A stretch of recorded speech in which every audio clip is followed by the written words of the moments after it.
ಮಲ್ಲೇಶ್ವರಂ ಪೂರ್ತಿ ನಮ್ಮನ್ನೇ ನೋಡ್ತಾ ಇತ್ತು ಗುರು. ಗುರು ನಮಸ್ಕಾರ ಗುರು. ಕ್ಯಾಟ್ರಿಂಗ್ ಬ್ಲಾಗ್ಗೆ ತುಂಬ ದಿವಸ ಆಗಿತ್ತು ಕ್ಯಾಟ್ರಿಂಗ್ ಮಾಡಿ. ಅಲ್ಲಿಂದ ಡೈರೆಕ್ಟ್ ಮಲ್ಲೇಶ್ವರಂ ಬಂದೆ ಗುರು. ಇಲ್ಲೇ ದೇವಸ್ಥಾನ ಹತ್ರ ಇತ್ತು ಅಡುಗೆ ಮಾಡೋ ಸ್ಪಾಟು. ದೇವ್ರಿಗೊಂದು ಕೈ ಮುಗಿತು.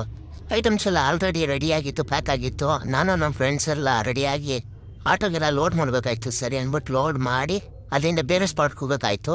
ಆಟೋದಲ್ಲಿ ಜಾಗ ಇಲ್ಲ ಅಂದ್ಬಿಟ್ಟು ಬೈಕಲ್ಲಿ ಬನ್ನಿ ಅಂದರು. ನಾವೆಲ್ಲ ಒಂದೇ ಥರ ಬಟ್ಟೆ ಹಾಕಿದ್ವಿ, ಎಲ್ಲ ನಮ್ಮನ್ನೇ ನೋಡ್ತಾ ಇದ್ವು. ಇವ ಯಾರೇ ಅವನು ಯಾರ್ಯಾರು ಬರ್ತಾರೋ ಮರೆ.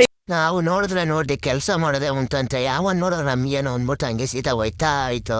ಹಾಕಿಲ್ಲ ಕಣ, ಪಂಚ್ ಡೈಲಾಗ್ ಹೇಳ್ಬಿಟ್ಟು ಹೋಗ್ತಾ ಇದ್ದಾನೆ. ಅಲ್ಲಿಂದ ಡೈರೆಕ್ಟ್ ಸ್ಪಾಟ್ಗೆ ಹೋದವರು ಎಲ್ಲ ರೆಡಿಯಾಗಿತ್ತು. ಜನನ ಬರೋಕ್ಕೆ ಸ್ಟಾರ್ಟ್ ಮಾಡಿದ್ರು. ಎಲ್ಲವರೆಗೂ ಬಿಡಿಸ್ತಾ ಇದ್ದ. ಎಲ್ಲ ಮುಗಿಸೋದು ಸ್ವಲ್ಪ ಲೇಟ್ ಆಯಿತು. ಅದಾದ್ಮೇಲೆ ನಾವು ಸ್ವಲ್ಪ ಊಟ ಮಾಡಿಕೊಂಡು ಡೈರೆಕ್ಟ್ ಅಲ್ಲಿಂದ ಮನೆಗೆ ಬರ್ತಾ ಇದ್ದೆ.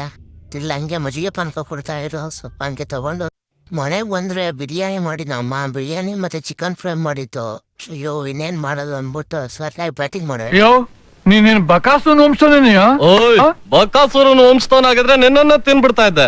ನಾನು ಮನುಷ್ಯ, ಅದಕ್ಕೆ ಅನ್ನ ಮಜ್ಜಿಗೆ ಮೊಸರು ಸಾಂಬಾರು. ಅದಕ್ಕೆ ಇಷ್ಟೊಂದ ತಿನ್ನೋದು? ಕಣ್ಣಾಕ್ಬೇಡ. ಆದ್ಮೇಲೆ ಫೋನ್ಗೆ ಟೆಂಪ್ರಬಾಸ್ ಹಚ್ಬೇಕಾಯ್ತು, ಅದಕ್ಕೆ ಅಂತ ಹೋಗಿದ್ದು. ಇತ್ತೀಚೆಗೆ ಎಲ್ಲ ವಿಡಿಯೋಸ್ಗೂ ವ್ಯೂಸ್ ಚೆನ್ನಾಗಿ ಬರ್ತೈತೆ ಗುರು, ಅದೊಂದು ಖುಷಿ ಆಯ್ತು. ನೋಡಿ ಸ್ವಾಮಿ, ನಾನು